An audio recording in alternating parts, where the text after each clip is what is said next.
to counteract this, basically what we do is we use the presence of our calcium oxide with SO2 with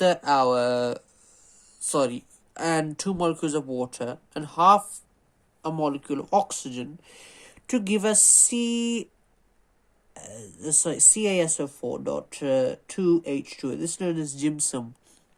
Gypsum is a very useful product for us. This is used in builders plaster. In other words, it's used for the formation of plaster boards. So in other words, its percentage economy is very high, in fact 100%. Now, this is also an alternate product can be used, which is our calcium carbonate, which will react with half a molecule of oxygen and sulfur dioxide to give us CaSO4, calcium sulfate. This is the anhydrous copper sulfate plus our CO2. Now, this is where the catalytic converters come in. Catalytic converters basically use that these lead to the removal of these harmful gases. Now, these reactions you'll have to remember, which I'm displaying now via the laptop, that what a catalytic converter is it's a honeycomb made of a ceramic material coated with platinum and rhodium metals. These are catalysts. The honeycomb shape provides an enormous surface area, so little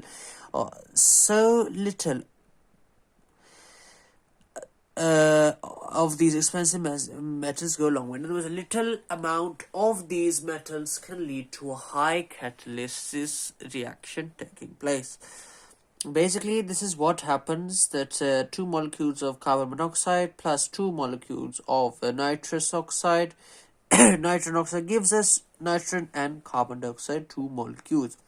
Now, there's an example given in a book. You can see here that when C8H18 plus 25 molecules of NO gives us 12.5 N2, so 8 molecules of CO2 and 9 molecules of water. So you can actually see this is the generalized reaction is when the hydrocarbons, they react with the nitrogen oxide. This gives us nitrogen plus carbon dioxide plus water. You can see that considerably less amount of carbon dioxide releases, which is less harmful than NO, but it is फिर भी ये एक greenhouse gas है.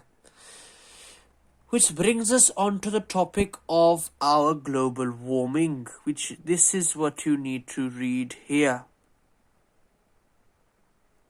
Basically, summaries about global warming and the greenhouse effect, how they are linked together, but I would suggest you should read this once when you get time.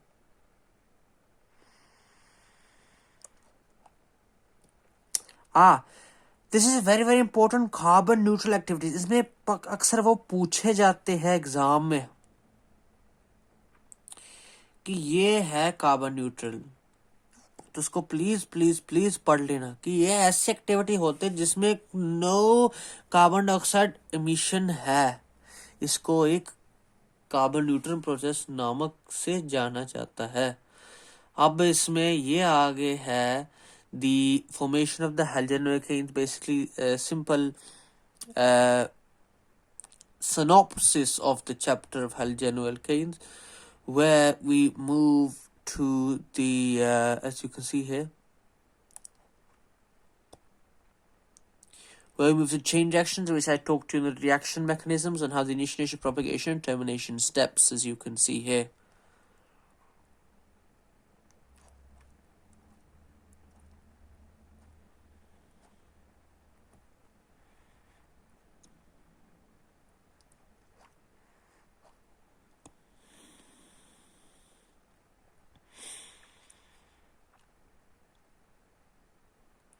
These are basically the other products of the chain reaction which can form as a result of the further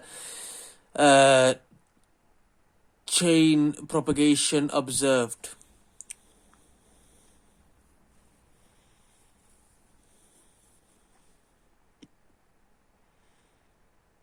Now, why are the chain reactions important?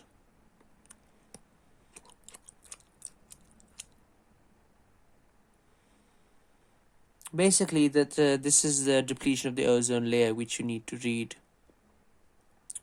The end reaction, the two molecules of ozone give us 3 molecules of O2. This all happens in the presence of UV light.